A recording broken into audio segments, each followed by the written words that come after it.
Dave the Diver is a game you need to play as soon as possible. It's a rare sighting to see games receive overwhelmingly positive reviews on Steam and then continue to keep that rating. So when I was browsing the Steam summer sale and stumbled across this mix between Stardew Valley and Diner Dash, I had to put on my own flippers and dive into this well-received game just to see if it's all true and worth your time and money. And don't worry, the footage you're about to see is from the trailers in the first 3 hours of the game on version 1.0, so there are no major spoilers.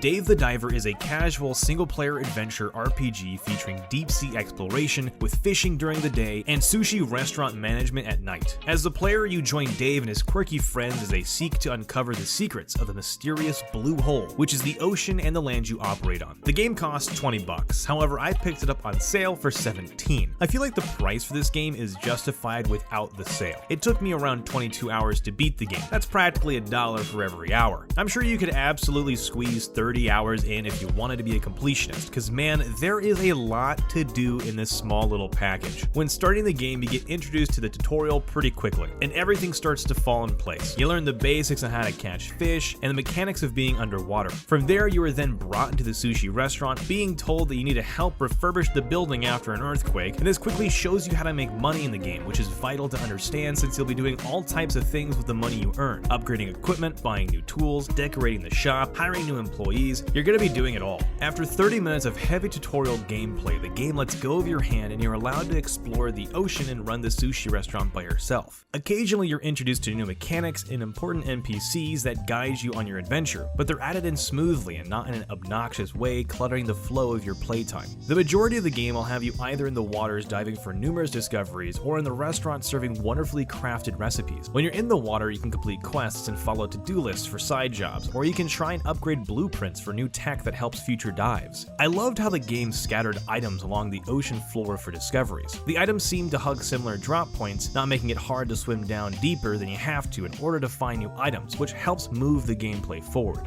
The sushi restaurant portion of the game is similar to other flash dining games I've played in the past. It's a great addition accompanying the diving, allowing you to have a change of pace from the ocean. Instead of fighting sharks off with your bare hands, you're trying to help serve guests who can't wait a solid minute for their food without getting upset and then leaving while I have the plate right in front of them.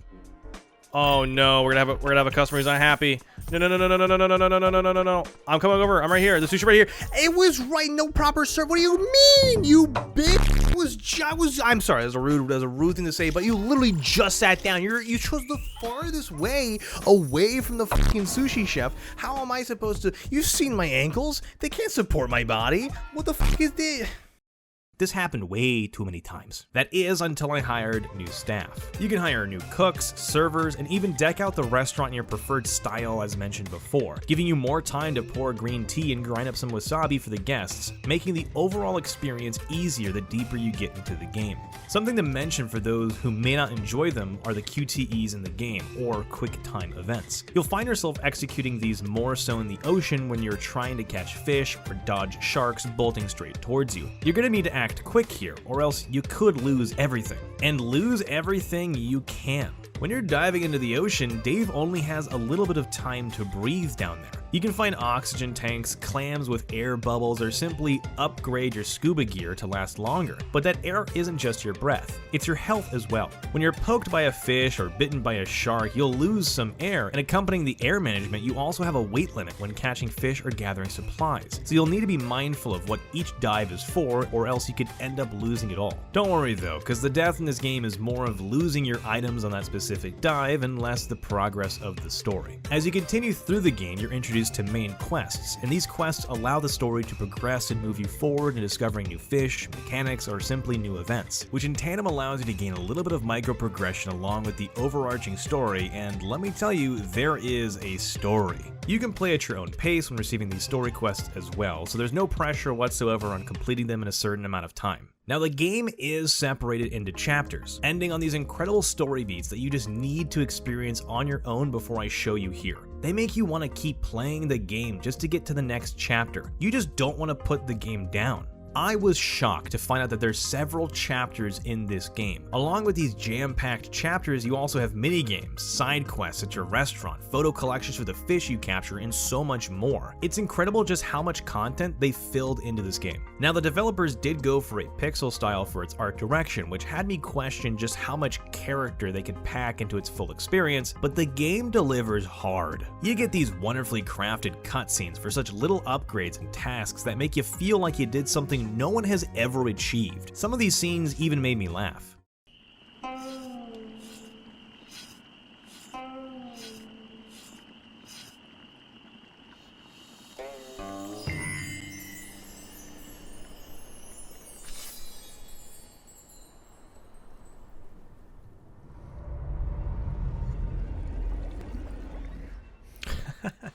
They spent some serious time making sure every aspect of this game has a bit of style and pizzazz added to it. The game is just oozing expression and joy, and I loved every second they spent showcasing that to me. Tagging along with this wonderful art style, your ears will be graced with music that somehow feels new and nostalgic at the same time. Which, by the way, all the music that has been playing during this review is all music you can find in the game.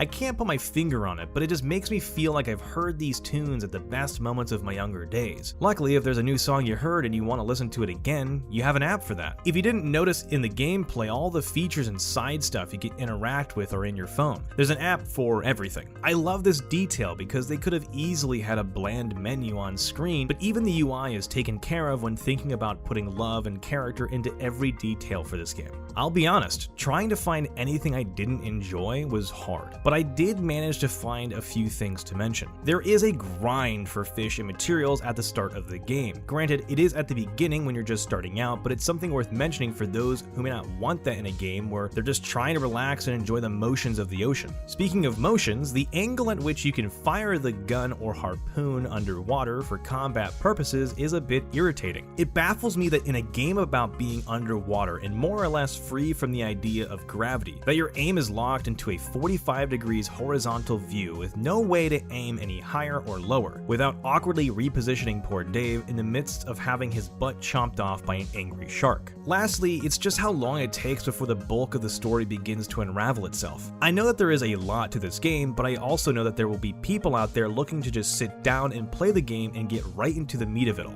But with Dave the Diver, you'll need to wait a couple of hours before you're completely free to roam and have a blast on your own. So if you know anyone who's impatient and does not give games a fair shot, warn them now that it does take time for the gears to turn. But when they do, oh man, it's worth it. It's amazing how well paced and soothing everything is in Dave the Diver. Diving around for fish does have moments of punctuated panic where you're trying to expertly dodge sharks or land shots with your harpoon gun to reel in that particularly agile fish you've been hunting. But the vast majority of the time is simply exploring the cove and gently floating alongside the local marine life. The jumps between the panic and the breezy bits are really well done. The restaurant management makes for a nice change of pace between your dives, and the additional layers that come later mean that even after 16 hours, I was still finding new directions that the game would go in. If you couldn't tell by now, I really loved playing this game. So I gotta give it that arbitrary number rating, and it's a solid 9.5 out of 10. It's not 100% perfect, but nothing really is. Please pick the game up whenever you can. It's a finished product waiting for more players to dive into the waters, get their scuba gear on, and explore everything the ocean has to offer. And while you're at it, give my other videos a try on the channel and subscribe to see more reviews or other content in the same style. Okay, bye.